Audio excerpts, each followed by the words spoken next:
Howdy folks, Rudrose here, and welcome to another Lorcana Wednesday, as today we look at our first deck tech for, this is set 7, Archazia's Island, and this is our Canine Crunchies. So if there was any set of cards that I was most excited for with the release of Archazia's Island, it was the puppy deck, or the dog deck. We got these new dual ink colors, and they really went hard on this dog theme, which is yellow and blue, amber and sapphire. And so it was the first thing I had to build. I had to test it out because I just wanted to see how good it would be. Now, granted, did I think it was going to be competitively viable? No, not really. It just didn't really read that way. But I was hoping it would at least be fun. And there certainly is a fun theme here.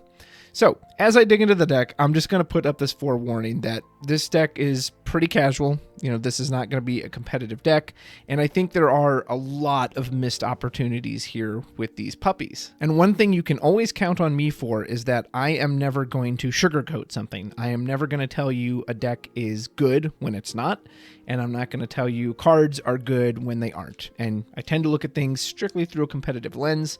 And so I'm just reiterating that now. Yes, I think this deck is going to be fun if you just want a fun puppy theme, but is it competitive? No, not at all. And I think there are some heavily missed opportunities here that I'm going to go into.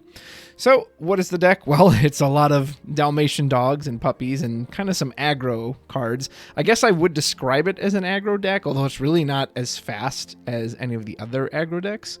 So I just want to touch on some of the new cards first, and then I'm going to touch on more of the concepts while I show you some footage in the background. Some of the new cards are Roger Radcliffe, which I legit haven't seen this card once. I don't know how I haven't drawn this guy, but I haven't been able to draw him. Like, in theory, he should work well with Canine Crunchies, which I think is the most interesting part of this deck, that it buffs up the willpower of all your puppy characters. And against Steel, that is very effective, because suddenly you have these dogs that have 4 and 5 and 6 willpower and take a lot of steel damage to get taken down.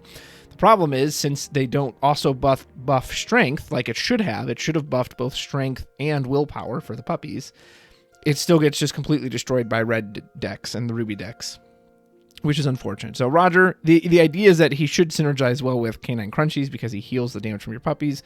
The problem being he's a 1-drop with very low stats, so it's very easy to get rid of him. We're playing just a ton of the basic Dalmatian puppies, essentially because we need numbers. And same with Rolly.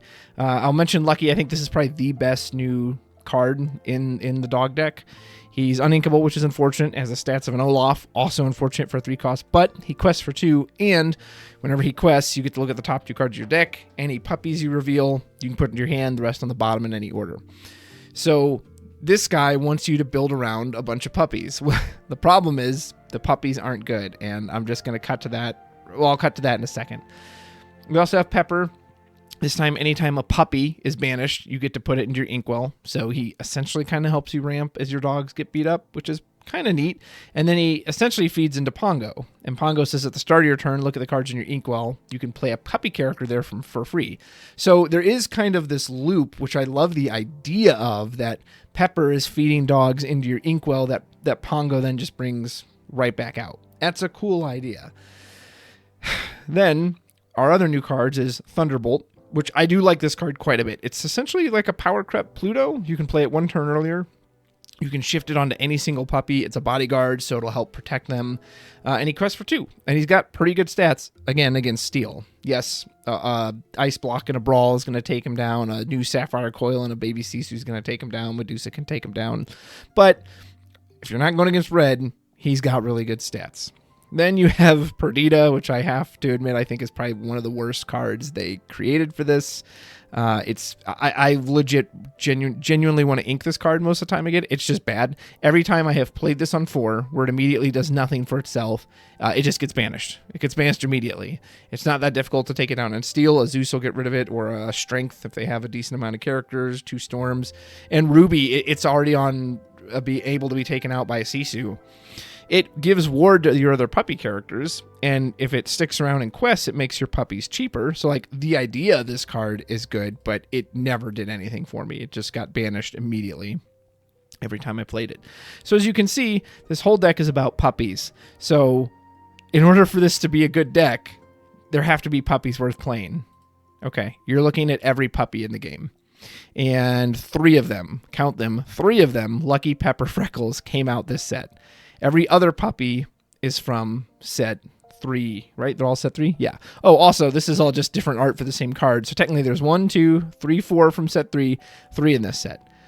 Now, another key distinction to make here is that Perdita, Pongo, and Thunderbolt are not puppies. They're not even dogs. They're all Storyborn Hero. They're not even dogs. So these cards, which want you to play with the puppies, benefits puppies, puppies, puppies, they all have the word puppy on them, are not puppies themselves, so they don't benefit from canine crunchies. So when you shift Thunderbolt in on turn 2, if you had a canine crunchies out on 1, put this dog out on 2, which you'll see me do in some of these matches, you lose the benefit. You lose the extra health. And then Lucky also wants you to play a bunch of puppies so that when he quests, you can actually draw cards back into your hands. But these are the puppies we have. None of these puppies are actually good cards other than Lucky. Freckles is just terrible. It doesn't really matter that you're giving opposing characters -1 strength because none of your characters can challenge. And you'll see in some of these matches, look at the willpower on these characters. Pongo is the only one that actually hits for a decent amount. And of course, you don't want to expose him if you can help it because he's essentially one of your engines. But so he doesn't hit very hard. These all hit terribly. So what are you going to do? Load up on Rolly and then just keep giving support and buffing up your dogs? Well, you could.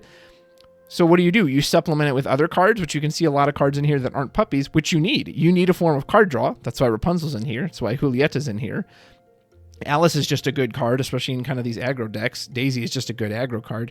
But every card you put in here that's not a dog, like Let It Go, so you can actually deal with big threats, it takes away from the puppy engine. It means that's more cards Lucky isn't going to let you draw, and I'm sure you'll see that in matches how often Lucky misses. It means that's a card Perdita can't protect, that's a card Thunderbolt can't shift onto, and it's a card Pongo can't bring out of the inkwell. So there's just this weird, there's just no synergy here, and it's so disappointing because this could have been so cool. Why doesn't this give the character -1 until the start of the next turn? Why? Yeah, why? I just don't get it. Why do none of these dogs actually do anything? Why, oh why, is there no 1-drop puppy? So you'll see in these matches, a lot of times, the only 1-drop you can put down is like Daisy or Roger, or like, let's say you do Canine on 1, you do this dog on 2, shift Thunderbolt 3, and now he has nothing to protect because he's the only body on the board. So you really need to do Daisy on 1, Puppy 2, then shift him on 3 so he actually has a card worth protecting. How is there no 1-drop puppy? I'm just baffled that with a with a franchise called 101 Dalmatians, that these are all the puppies we were given, and that they have such anti-synergy with the dogs. I'm baffled by that. Which is why we have these auxiliary cards like Daisy, Lilo, Julieta, Rapunzel. We need stuff to support this deck to make it good. We have to get some of the good cards from Amber and Sapphire to make the deck playable, which also then hurts the deck because it takes away from all this puppy synergy. I just don't get it. I don't really understand the concept for this other than that, hey, it was just meant to be a fun, goofy deck, but it can be good. You can make a fun, goofy deck that is good. Like, I do like the idea of Canine Crunchies, making them all stronger.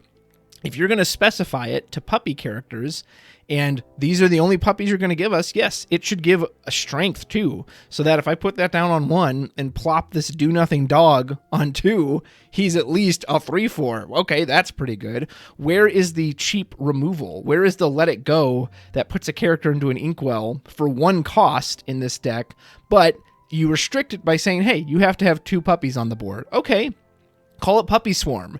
Then it gets rid of them. You can have very specialized removal for the dog deck, so you can't just jam that 1 cost Let It Go into a red-blue deck or into a Sapphire Steel deck, but you can play it with these puppies to give them a payoff. So I'm not going to be talking you through the match. I'm just putting it on in the background so you can see some of the things I'm talking about and maybe get a little bit of how it works in action. If you haven't used this before, this is a site called Inktable. You get to play against an AI opponent. This is simply a computer, but it's automated, which is very nice. Now, the computer is not a great way to test in the sense that they often will make strange moves and they'll do kind of strange things, but it's at least, if you just want to get cards out on the field, it's a way to test them. You'll also see some cards that were in previous builds of this. At one point, I was running Flaversham and Popsicles as a draw engine to just keep the card draw going. Some of the other cards I tried were, I don't think I ever tried Locations. And I'll say that right now, like if you want to put in the comments, if you can figure out a way to crack this deck and to make it good and competitively viable, please by all means tell me. If you know what like the secret combinations of cards are to get it out there, let me know. Because yeah, I'm just not sure what it is. And then usually when it was its most effective is when I kind of leaned heavy into the normal aggro stuff. So I tried like Piglet and Lilo and the Daisy, but then you're not even running dogs. You're just running kind of blue-yellow aggro, and I did a deck tech on that last set. And yeah, if you aren't going to be using the dog cards, just why even bother? You can just run that version, which is going to be more consistent. So right there, you see the Lucky completely missed. Even though it revealed Thunderbolt, it's insane. Thunderbolt and Pongo and Perdita do not trigger Lucky. I genuinely don't understand the design philosophy behind that you have these pieces who are clearly there to support the dogs, and they don't do it. And you saw right there at the end, too, another Lucky trigger at the end of the game, and it revealed Daisy and Perdita. Nope, doesn't count. Can't pull it into your hand. So if it sounds like I'm being very negative, it's because I am, and because I'm very disappointed, because I was very much looking forward to this, and not that I thought it was going to be competitively viable. I stated that once, and I'll reiterate that. I knew it wasn't, but I thought it would be better than this, and I didn't really realize until playing with it, seeing that cards like the Perdita and the Pongo don't even work with the other puppies, or maybe I just didn't realize there were so few puppies in the game as is. It's crazy we just don't have more dogs that have actual effects that matter. And I think they really missed the mark with the Duel Links in this set anyway. Duel Links, if they're going to be restricted, like this Perdita says, hey, you gotta, which by the way, good use of the Alice there, warding the Perdita to make sure it actually lives a turn. If you're going to restrict these cards, saying you can only play them in Amber Sapphire, well, then they need to be stronger than the average card, because they have this big downside that, hey, they have to be here. That's why you could get away with a card like the Puppy Swarm I mentioned earlier. Yes, you can make a one-cost Let It Go if you restrict it by saying, but it only goes in the Puppy deck. That can totally work. And there's a little whole new world action.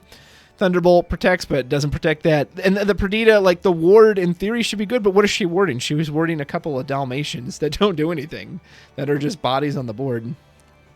You can see this is the old version with Flaversham. And man, if they just had... They're just missing so much. If they had a card that challenged well, so I could have, like, Bolt is kind of, my Thunderbolt is kind of the closest one, but it's only 3, like, he can't deal with the Flaversham. We all know how strong Flaversham is. Well, the Thunderbolt can't take on that card. So once you get behind, which this has always been an issue of these ink colors in general, was Amber and Sapphire, was that they don't have a way to deal with big boards. Almost every Amber Sapphire deck was an aggro deck, any that people tried seriously, because it doesn't have a way to deal with a board like this. It's never really had good challengers. I guess maybe they think that's the support keyword, that you can use that, which is incredibly impractical. So here was a chance with these Duel Links, give a good effect that's good removal in this color. And again, you're not buffing that would have been the benefit of the Duel Links, that you can buff Amber Sapphire without also buffing every version of Sapphire, because Lord knows we don't need any more of that. We don't need Ruby Sapphire to be stronger. We don't need Sapphire Steel to be stronger. We don't need whatever, Sapphire Emerald to be stronger. But we did need Amber Sapphire to be stronger. So this was your chance to make cards that, hey, these are super duper strong and overtuned, but it's only because you have to run them in this puppy deck. Which just isn't, it's just not what they did. Not what they did at all. And they're, bye-bye Pongo, we hardly knew ye. Yeah, the Canine Crunchies is probably my favorite part of the deck, that and Lucky. And I do like the Canine Crunchies against Steel. It's pretty satisfying to see a Pepper or a little Dalmatian puppy or a Lucky suddenly have 3 extra health, and suddenly the little 2-drop is like a 2/6. That's fun. That's a fun thing to happen, but it's, again, only good against Steel and does not do much against Ruby. And unfortunately, again, if you fall behind, which is very easy to do because this deck isn't even that fast, unless you're just doing the typical aggro stuff like Daisy, you don't have a way to clear their board. You don't have a way to challenge them. So this is the final match I'll show. And as you can see, doing a little aggro Lilo. Don't have the Thunderbolt. Have plenty of dogs. They don't really do anything. Can put out one, and a Canine Crunchies can put out Pepper. This way, if Pepper or this Dalmatian go out, he'll at least ramp. And ramping is great in Ruby Sapphire, like you just saw. We got one into the inkwell. But you see, the Lilo didn't benefit from it. So one of them didn't go into the inkwell. It's, yeah. Man, I wish they had more. I guess the only way you could really guarantee you just get the pure puppy stuff is if you just overload on all the Dalmatians. But again, you're just playing a bunch of 2-cost bodies that don't do anything. That what are they going to do against the Sheriff of Nottingham like this? This guy is a 5/9. This is why you have to play cards like Let It Go, because otherwise this card's just going to just destroy everything you want to do. I would recommend, if you are playing this, always quest with the Lucky first at the start of your turn. That way you can potentially see more cards and gives you obviously more options for ink, playing everything out. This is great when you know they don't have Be Prepared. And a single Canine Crunchies making them strong. Another whole new world. No chance to use Pongo anyway. And I have stolen a few games on here too with the Shift Thunderbolt, where I needed just one extra lure, and then Thunderbolt comes in and shifts down. He's got a cool effect. I like that he can shift on any puppy like that. Just why doesn't he benefit from Canine Crunchies? Why can't he be drawn off the Lucky? That alone, if they had just made it so the Duel Links, the Duel Links, the Thunderbolt, the Perdita, the Pongo, if they had made all of those benefit from Canine Crunchies or able to be drawn off, I think that alone would feel just so much more consistent. That the deck would have consistency. And Lorcana, its best decks in the game are very consistent. So that's something you absolutely want, is just consistency from decks like this and from a game like this. So got to show you a bit of it in action. Feel free to try it out for yourself. If you have ways to improve this deck, please let me know. But leaning in on the puppy theme, this is all I can see. I wonder if it's actually worth it to run this Lucky. If you can get a big wide board, he essentially can pump everything up. I don't know how well you'd fit into his first effect unless you're just overloading on the small dogs. Yeah, the patch seems okay, but again, it's more just protection. You can't challenge anything, so yeah. It's a letdown, and I really hope in the future, I really would love to see Lorcana give us a good tribal deck, because it's missing that. There is no reason in Lorcana currently to play anything but just the best cards in that color combination. And I want to see reasons to, yeah, go in on this dog deck. And why shouldn't it be competitively viable? Why shouldn't you be able to take this to a set championship and have a chance? It doesn't have to be the best deck in the room, but to give it a strong showing that people should be, oh man, he's running the puppy deck, I'll have to be careful of this. Like that should be a real thing and not just a meme. So those are my thoughts. I appreciate you watching. If you like this kind of content, check back here every Wednesday. Feel free to like and subscribe. It really helps the channel out. I appreciate you so much for watching. Let me know, again, if you have answers or things you can figure out, or what other colors you'd like to see this set deck text on. I'd be happy to throw them out there. Until next time, take care.